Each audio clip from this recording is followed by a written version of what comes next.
Hello again.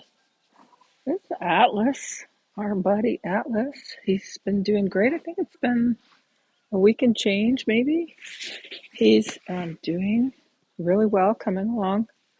Um, Took him to the vet for a checkup, and everything's fine. They're just going to add some uh, little tweaks to hoof angles and support for joints, but everything looks pretty good. And he had body work done by the body worker I've been working with for quite some time. And so to me, having a connection with the support team, you know how they work, how you can support their work when they're not here. Um, and you can work together as a team instead of having someone come in like a one-off.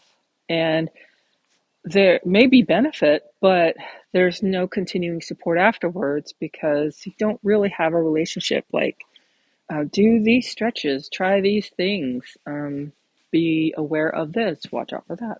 These are things that can really help us um,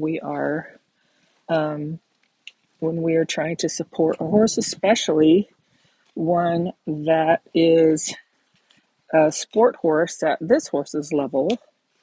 Um, he works, I mean, he's got quite a job as a endurance horse, and to be fair to him, we have to make sure he is comfortable and at peace on all levels as much as we can. Now, there's a little bit of changes in here, and usually this way his shoulder leaves.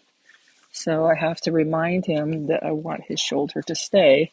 And what's funny is I throw the rope over and he doesn't even go against it. So I'm like, okay.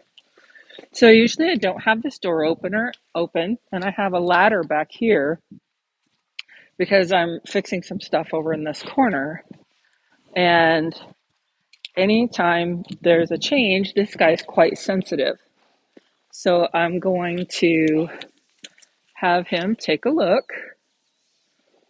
And something about him is he's very sensitive, but he can kind of look like he's mostly okay. And so you go, oh, he looks pretty good. Like right now, he's not making big movements. He's not sweeping away from anything, but really open eyes, showing the whites clearly, huffing, where he goes, those are signs that he's not as okay as he would claim to be. And there I said, hey, do you want to go over there? And he said, no, thank you. And so that gives me the information I need to know is, yeah, I'm not quite okay with that. And I don't want to make it a big deal.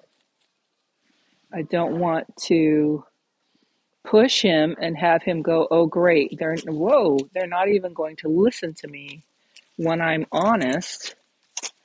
So I have to say, all right. And he's kind of coming down a little. Let me try some other things. And again, the activities I've chosen because they're useful on multiple levels. Now, right here, he's leaving me without me asking instead of simply moving his shoulders. And that shows me that, I mean, he's clearly distracted. So I'm not going to get on and push the issue until he has really come down, really shown me. Again, I said this on a bit of video I took before we went out on the trail. I know where he is at with the ground activities. And so if he is unable to show me that level of attention to detail, there we go, then I know he's not quite where he could be.